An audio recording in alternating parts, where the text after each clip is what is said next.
J'ai beaucoup de chance de pouvoir vous présenter là, en quelques minutes un projet qui a été mené par la Société française de radiologie avec les Films 13, qui sont la société de production historique de Claude Lelouch.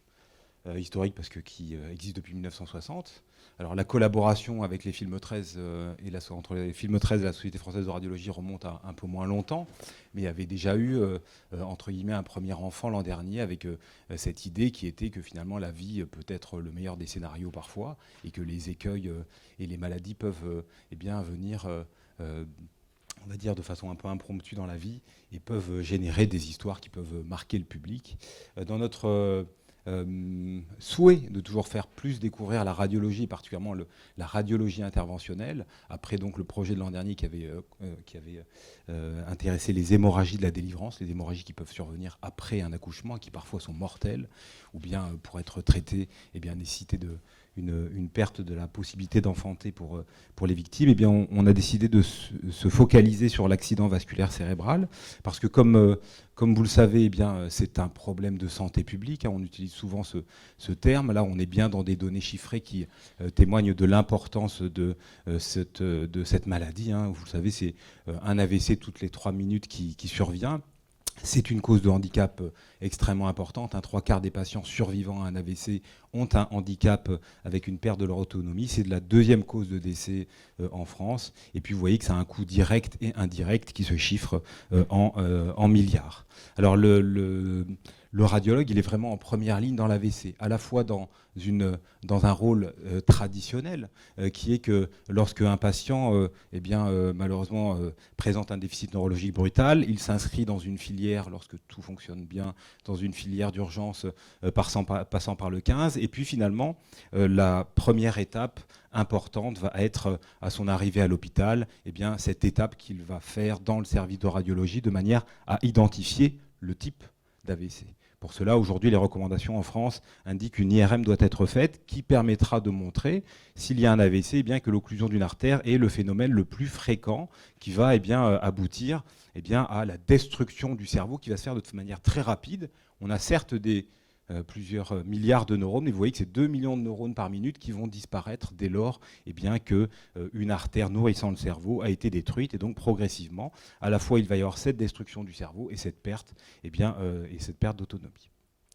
L'imagerie diagnostique, elle est là pour identifier cette pathologie. C'est bien un AVC, c'est bien lié à une occlusion d'une artère.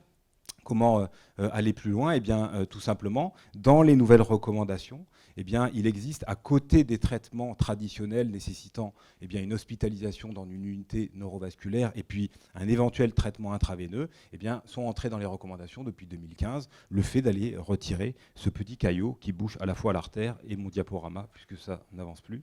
Et du coup, la suite chez un certain nombre de ces patients, un nombre que l'on souhaite de plus en plus grand, va les emmener dans des blocs de radiologie interventionnelle, vous voyez, dans des conditions de bloc opératoire, avec pour objectif le retrait de ce petit caillot vis-à-vis de différents dispositifs qui ont un impact en santé, pour la santé de ces patients, qui est extrêmement fort, puisque finalement on se rend compte que ce type de dispositif, ce type de retrait mécanique dans des délais relativement courts, va permettre d'améliorer dans certaines situations un patient lorsque l'on en traite deux, ce qui est un impact qui est vraiment fort et qui permet aujourd'hui d'arriver pour ces AVC les plus graves à une autonomie conservée dans quasiment 50% des cas, alors qu'on était dans moins de 1 cas sur 5 auparavant. Donc c'est ce type de progrès qu'on a voulu illustrer. Je ne sais pas si ça avance encore.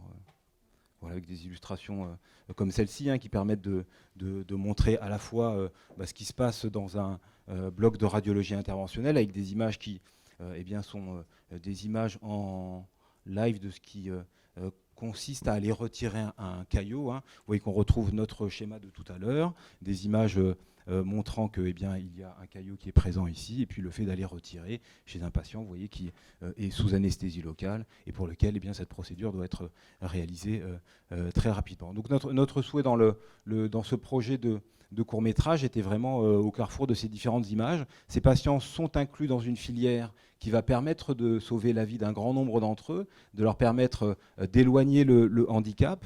On a l'impression que, eh bien, il y a beaucoup à faire en termes d'information des patients pour leur permettre justement d'intégrer et d'avoir les bons réflexes face à un déficit transitoire, face à un déficit neurologique brutal, à la fois pour les patients eux-mêmes et pour leur entourage. C'est ce qui va faire la réussite d'une prise en charge ultra rapide avant d'entrer ensuite dans ce circuit qui intègre obligatoirement la radiologie, à la fois pour identifier le type de pathologie, c'est un AVC ischémique, et puis pour ensuite aller proposer le traitement les plus recommandés et qui ont un très fort impact aujourd'hui en termes d'amélioration de leur état clinique. Donc c'était un peu l'ambition de ce court-métrage dont on va maintenant vous montrer quelques secondes. Donc ce court-métrage sera présenté en avant-première lors d'une séance dédiée sur l'accident vasculaire cérébral le samedi 11 octobre dans l'après-midi. Ici vous en avez l'affiche. On a choisi d'avoir à nouveau ces messages très importants, de participer également à cette information du public quant à la nécessité de réagir rapidement face à ces symptômes et ces déficits neurologiques brutals, et puis de l'inscrire dans la vie d'une personne de 45 ans, qui aussi pour illustrer que l'AVC, cela peut affecter tous les âges. On sait qu'il existe des AVC chez l'enfant, chez l'adulte jeune, et également c'est vraiment une pathologie de tout âge, et ce réflexe-là, il faut l'avoir quel que soit l'âge. Je meublais. Je m'appelle Victor Gatté.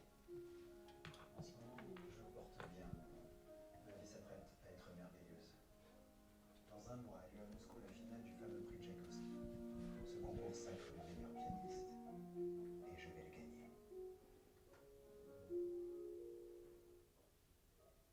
Mon cœur, qu'est-ce qui se passe? Mon ange, regarde-moi. Monsieur Gatté? Monsieur Gatté?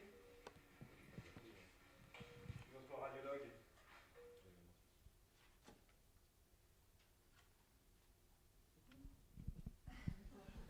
Voilà, c'est très frustrant. Si vous ressentez de la frustration, ça veut dire que ça a été bien fait. Et ça doit donc vous inciter à nous rejoindre le 11 octobre. Donc ce sera une séance où bien entendu, on présentera ce court-métrage qui dure entre 7 et 8 minutes et qui permettra également de présenter les avancées du traitement de l'accident vasculaire cérébral, rejoignant des thématiques qui ont été en partie abordées tout à l'heure, notamment du fait de la possibilité que ces soins puissent être proposés très largement sur le territoire. Donc ça a trait à la fois à des données de démographie médicale, mais également de formation des praticiens de demain, avec donc des interventions qui tourneront autour de cet élément-là. Et puis on a également ce souhait de pouvoir discuter un peu plus avant sur un peu quels sont les leviers de l'information du grand public. On a cette sensation que par rapport à, par exemple, des voisins en Europe ou d'autres pays anglo-saxons, il y a un certain déficit d'information de la population, même s'il y a beaucoup de choses qui sont faites, il y a un certain déficit d'information quant à la manière dont on doit réagir lorsque l'on a une paralysie du visage, une incapacité, etc. On le constate. Le meilleur des exemples, au-delà des sensations des professionnels, est très clairement, finalement, les chiffres de prise en charge de ces patients. On constate qu'il y a une sorte de plafonnement. On a vu tout à l'heure 140 000 AVC en France, et on voit que finalement, les traitements que l'on peut proposer, on est très limité en temps pour pouvoir les mettre en place, et on voit que le pourcentage de ces patients, et le nombre absolu de patients en bénéficiant réellement, a tendance un petit peu à plafonner, témoignant que, voilà, parce qu'en partie, les patients arrivent trop tard après la survenue de ces symptômes. Merci beaucoup.